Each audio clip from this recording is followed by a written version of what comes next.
اچھا، آپ کی اس بستی میں ایک ولی اللہ کا گھر ہے، آپ کبھی گئے ہیں اس کے گھر میں؟ گئے؟ اور آپ کی شہر میں مجھے اندازہ نہیں لیکن کافی سارے ولی اللہ رہتے ہیں، آپ نے کبھی ملاقات کی ان سے؟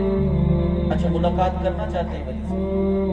بولیں اچھا، جو ملاقات ولی اللہ سے کرنا چاہتے ہیں ہاتھ کھڑا کریں۔ سب کرنا چاہتے ہیں؟ میں ملاقات کروا سکتا ہوں آپ کی، اور دعویٰ کرتا ہوں کرنا ہی ہے۔ ولی کی نشانیاں کیا ہوتی ہیں؟ جو اللہ پہ توکل رکھتا ہے، جو صابر ہو، جو گالیاں کھا کے بری باتیں سن کر بھی تمہیں نیکی کی راہ کی طرف دے، یہ ولی کی نشانیاں ہیں۔ کیوں حضرت، میں غلط تو نہیں کہہ رہا؟ یہی نشانیاں ہیں۔ تکڑے ہو کے بیٹھیے گا، میں نے ولی سے ملاقات کرانی ہے آپ کو۔ اور یہ محمد پور دیوان والوں یاد کرو گے، کوئی سید زادہ آیا تھا ہمیں ولیوں کا پتہ بتا، اور تمہارے شہر میں رہتے ہیں، میں تو تمہارے قدموں میں پہنی ہوئی جوتیوں کے برابر، میں تو اللہ کا بڑا گناہگار سا بندہ ہوں، شاید اللہ تمہارے قدموں کے ساتھ لگی ہوئی مٹی کے صدقے مجھے بخش دے، اور شاید کسی رات میری باتیں تمہیں یاد آئیں، تم مصلی پہ سجدے کے لیے سر رکھو، اسی سجدے کی وجہ سے میرے بھی سارے سجدے کو ملنا چاہتے ہو تم ولی سے؟ ایمانداری سے بتائیں، ہر محلے میں ولی موجود ہے، ہر بستی میں ولی موجود ہے، ہر شہر میں ولی موجود ہے، تم ملاقات ہی نہیں کرنا چاہتے؟ ولی کی کیا نشانیاں ہیں؟ وہ اللہ پہ بھروسہ رکھتا ہے، توکل رکھتا ہے، صابر ہوتا ہے، وہ تمہارے تنگ و تیز جملے سننے کے باوجود بھی تمہیں ہدایت کے راستے پہ چلنے کی تلقین کرتا ہے، اور وہ تمہیں لے کر اللہ کی بارگاہ میں پیش بھی ہوتا ہے۔ نہیں پہنچے ابھی بھی ولی تک، کچھ آ کے ملاقات کرا کے دے۔ ہر بستی میں، ہر محلے میں مسجد ہے؟ ایمانداری سے بتائیں، بول تو دیں یار، ہے؟ اور اس مسجد میں امام صاحب بھی ہیں، اس امام صاحب کو کتنی تنخواہ دیتے ہیں؟ 10 سے 15 ہزار؟ بولیے گا ذرا آپ۔ میں نے پیسے نہیں اکٹھے کرنے آپ سے، بالکل مجھے ضرورت نہیں، مجھے وہ دینے والی ذات ہے، وہی کافی ہے، اور اس کے سوا کبھی کسی سے مانگا بھی نہیں ہے۔ تم نے مجھے کیا دینے، تم تو خود محتاج ہو اس کے، اور جس کے تم محتاج ہو میں بھی اسی کا محتاج ہوں۔ جب تک وہ بیٹھا ہے تم سے مانگنے کی ضرورت کیا ہے؟ تو 1 روپیہ دے گا 10 دن احسان جتلائے گا، وہ میرے پیدا ہونے سے لے کے مرنے تک رزق دیتا ہے، سامنے بھی نہیں آتا، شرمندہ بھی نہیں کرتا۔ ہر مسجد میں امام ہے، کتنی تنخواہ ہے؟ 10 سے 15 ہزار۔ تم 10 سے 15 ہزار میں اپنے گھر چلا سکتے ہو پورا مہینہ؟ یعنی کہ وہ اللہ پہ توکل کیے بیٹھا ہے، اللہ پہ توکل کیے بیٹھا ہے، اور تم ہر مسجد کے امام کو کیا کہتے ہو؟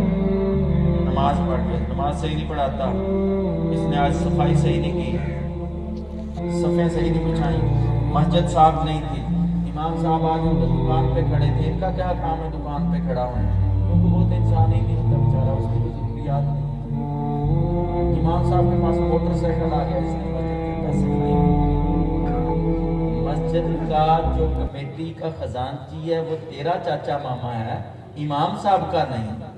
تو 500 روپیہ مسجد کو دے کر اس کا ماما بنا پھرتا ہے مسجد کا، کمیٹی تمہاری ہے، اور امام صاحب پیسے جاتے ہیں۔ وہ تیری تندو تیز گفتگو سننے کے باوجود بھی تمہیں کیا کہہ رہا ہے؟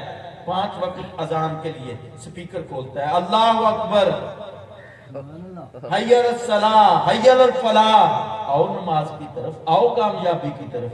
وہ تیری باتیں سننے کے باوجود تمہیں نیکی کی دعوت دیتا ہے؟ پھر تیری ان ساری باتوں سے واقف ہونے کے باوجود 5 وقت تمہیں اپنے ساتھ لے کے اللہ کی بارگاہ میں بھی حاضر ہوتا ہے۔ یہ تمہاری مسجد کا جو امام ہے یہی ولی ہے، اس دور کے اندر اس سے بڑا ولی کوئی نہیں۔ توکل بھی اس کے اوپر بس ہے، صبر بھی اس کے اوپر بس ہے۔ تم لوگ انہیں عید کب دیتے ہو؟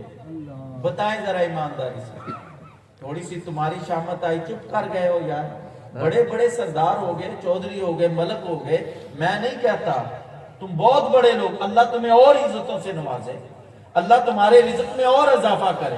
کب دیتے ہو جی مسجد کے امام صاحب کو عید، نماز عید پڑھ کر؟ ایسے ہی ہے؟ بتائیے گا ذرا، میں غلط تو نہیں کہہ رہا؟ یا آپ کی طرف 10ویں روزے دے دیتے ہیں پیسے؟ نہیں دیتے نا؟ اچھا آپ اپنے بچوں کے کپڑے کب لے کے آتے ہیں؟ نماز عید پڑھ کر؟ جوتے پہلے، چوڑیاں پہلے، گوشت پہلے، سیویاں پہلے، مٹھائی پہلے، سب کچھ پہلے ہی۔ امام صاحب کے بچے نہیں، اس کی بیٹی نہیں چاہتی بابا میں بھی چوڑیاں پہنوں، اس کا بیٹا نہیں چاہتا بابا میرے بھی نئے کپڑے ہوں، اس کی بیوی نہیں چاہتی مجھے بھی کپڑے چاہیے، اس کے بچے نہیں چاہتے بابا آج صبح صبح ہمارا بھی میٹھا ہو، تم اسے نماز عید پڑھ کے پیسے دیتے ہو، پھر بھی وہ امام برا ہے، وہ صبر کیے بیٹھا ہے، اپنی خوشیوں کو بھی، اپنے بچوں کی خوشیوں کو بھی قربان کر کے بیٹھا ہے۔ ابھی اور بھی کوئی ولی ہے اس کے سوا؟ خدا را دین کی طرف واپس آ جاؤ، جو تمہارے بیٹوں کو، تمہاری بیٹیوں کو قرآن پڑھاتا ہے، قالا قالا رسول اللہ کا درس دیتا ہے، تم اسے 200 روپیہ ٹیوشن کا نہیں دیتے، اور تم ان سکولوں میں اپنے بچے پڑھاتے ہو جہاں 3500 5,000 روپے فیس ہے۔ کبھی یہی سوچ کے دے دیا کرو امام صاحب کو مہینے بعد 1000 روپیہ، کوئی بات نہیں، انہوں نے میرے بیٹے کو قرآن پڑھایا، جب میں مر جانا اسی بیٹے نے اسی قرآن کو پڑھ کے میری جان چھڑانی ہے۔ وہاں پر تیرا بیٹا شیکسپیئر، نیتشے کو اگر پڑھے گا نا، بڑے بڑے سکالرز کو پڑھے گا، تجھے ثواب نہیں جانا، لیکن جیسے ہی اس نے کہنا ہے الحمدللہ رب العالمین، اللہ نے کہنا روک دو اس کا عذاب، یہ تو پیچھے اولاد ہی سالے چھوڑ کے آیا کھڑا ہے۔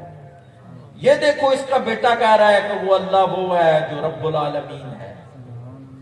جیسے ہی تیرے بیٹے نے کہنا ہے مالک یوم الدین، اللہ نے کہنا بس، اس کے بیٹے نے کہہ دیا ہے یہ روز حساب و کتاب کا مالک ہے، مجھے تسلیم کر لیا ہے، چھوڑو اس کے باپ کو کچھ نہ کہنا، کوئی بات نہیں، جیسا بھی ہے اولاد تو صالح ہے۔ اپنی برائیوں کو سدھاریں، تھوڑا سا اپنے آپ کو تھوڑا سا سدھار لیں، باتیں سخت ہیں، شاید آپ کو اچھی لگی کہ نہیں لگی، لیکن میں سریلا نہیں ہوں، سر مجھے آتی نہیں، اگر آتی بھی ہوتی تو وہ دوڑے مائیے میں پڑھنے نہیں ہے۔ میرا کام ہے منبر کے اوپر بیٹھ کر ہدایت کا راستہ دکھانا، کہ یہ راستہ ہے جو جنت کی طرف جاتا ہے، میرا کام ہے تمہیں صراط مستقیم دکھانا، اب تمہاری مرضی ہے